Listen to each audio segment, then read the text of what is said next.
Hello बेटा, welcome to M12। आज हम स्टार्ट करेंगे क्लास 9th का मैथ्स एक्सरसाइज 4.1। ठीक है, जो कि आपके मिड टर्म में आने वाला है। तो पहला क्वेश्चन स्टार्ट करते हैं। Cost of notebook is twice the cost of pen. मैंने पूरा क्वेश्चन नहीं लिखा है, लेकिन मैं आपको बता दूंगा कि भाई जो नोटबुक की कॉस्ट है वो आपका कॉस्ट ऑफ पेन से ट्वाइस है।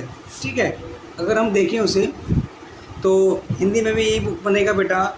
जो एक नोटबुक है वो एक कलम से दुगने रुपए में आती है। तो ये बोला है कि भाई इसको आप एक इक्वेशन में, लीनियर इक्वेशन में लिखिए। लीनियर इक्वेशन में लिखिए। चैप्टर हमारा है linear equation in two variables. कैसे लिखेंगे? मान लीजिए आपको पता है नोटबुक, आप किसी को भी एक्स मान लीजिए, एक्स और वाई की फॉर्म में आपको लिखना है। अब मान लीजिए आपने नोटबुक को माना एक्स, नोटबुक एक्स रुपये की आती है। वाई मान लीजिए, पेन मान लीजिए वाई रुपये का आता है। ठीक है, वाई रुपीज़ का पेन वाई आता है, पेन आता है आपका। मैं लिख भी देता हूँ। एज्यूम कर रहे हैं आप cost of notebook, cost of notebook जो है आपकी एक्स रुपीज़ एक्स, और जो कॉस्ट ऑफ आपका पेन है वो आपका हो जाएगा रुपीज़ वाई। आप इसका उल्टा भी कर सकते हैं कि इसका वाई माना आपने, उसका एक्स मान लीजिए, कुछ भी मान सकते हैं, variable A B C D कुछ भी मान सकते हैं आप। अब हम देखो, जब भी ऐसे क्वेश्चन दिए जाएं तो आप क्या करते हैं, हम इनको बराबर करते हैं बेटा। ध्यान रखना, हम इसको और इसको बराबर करेंगे, एक्स और वाई को बराबर करना है। तो आपको पता है, अगर यहाँ देखें तो जो नोटबुक है, जो कॉपी है आपकी, वो आपकी पेन से ज़्यादा रुपए में, डबल रुपए में आ रही है।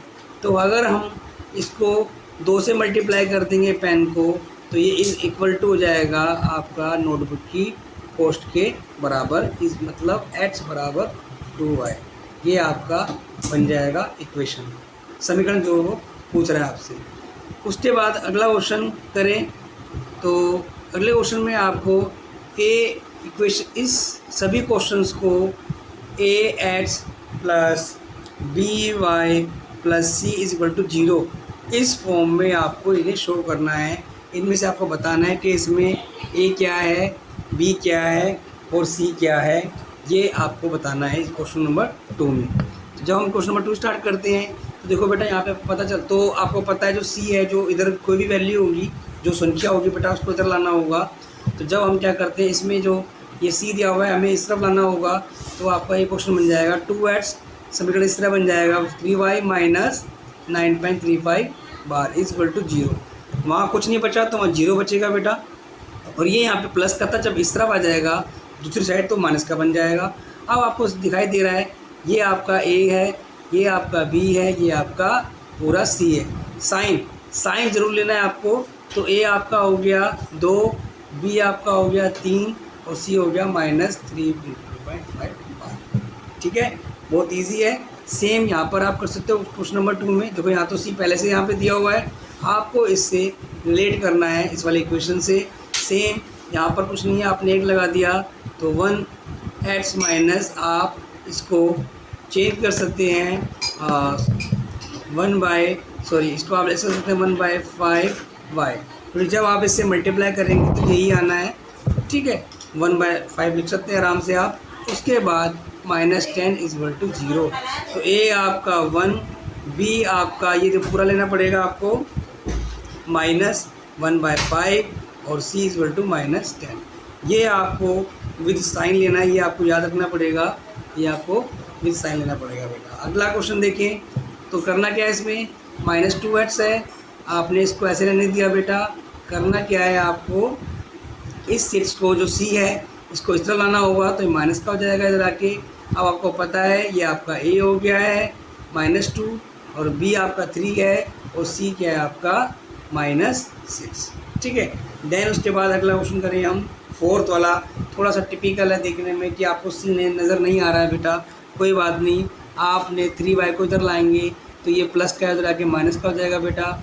अब कुछ भी नहीं बचा यहाँ पे, तो हम क्या लगा देंगे 0। यहाँ पे आपने लगा दिया 1 बेटा। अब इसको आप इस तरह भी लिख सकते हैं -3y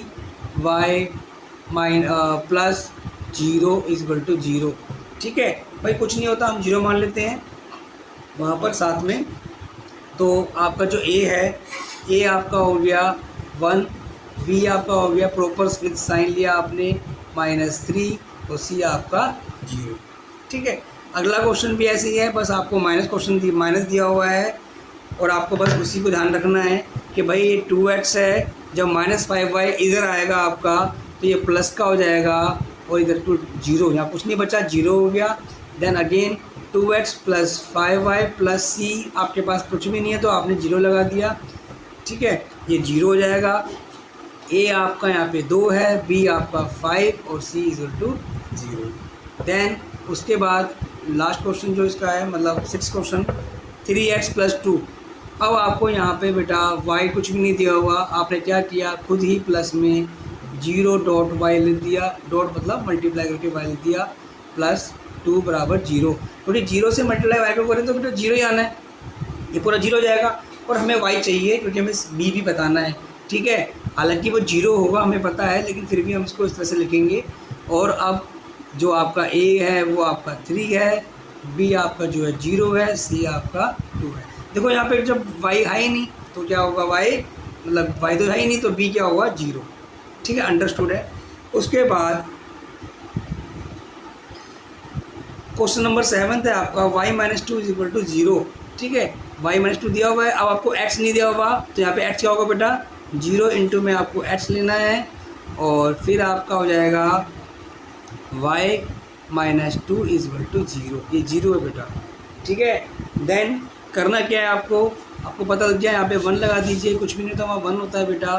तो a आपका क्या हो गया, a आपका यहाँ पे 0 है, b आपका -1 साइन लेना है बेटा। ठीक है, ओ सॉरी साइन y के प्लस था बेटा, यहाँ प्लस लेना होगा हमें, प्लस होगा। और b आपका +1 है और c = -2, c आपका क्या हो जाएगा, -2।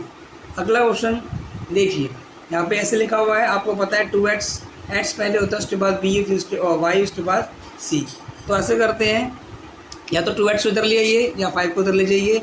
आपने क्या किया कि 5 को उधर ले गए और ये बन गया 2x - 5। ठीक है, अब आपके पास यहाँ पर y नहीं है, आपने 2x को 2 × में x लिख दिया, ऐसे लिख सकते हैं। आपके पास कुछ भी y नहीं है तो आप क्या लिखेंगे, 0 × में y और साथ में -5। a आपका यहाँ पर 2 है, ये a हो गया, b आपका 0 है और -5 आपका c है बेटा। आई होप आपको समझ में आया होगा, अच्छी लगी वीडियो।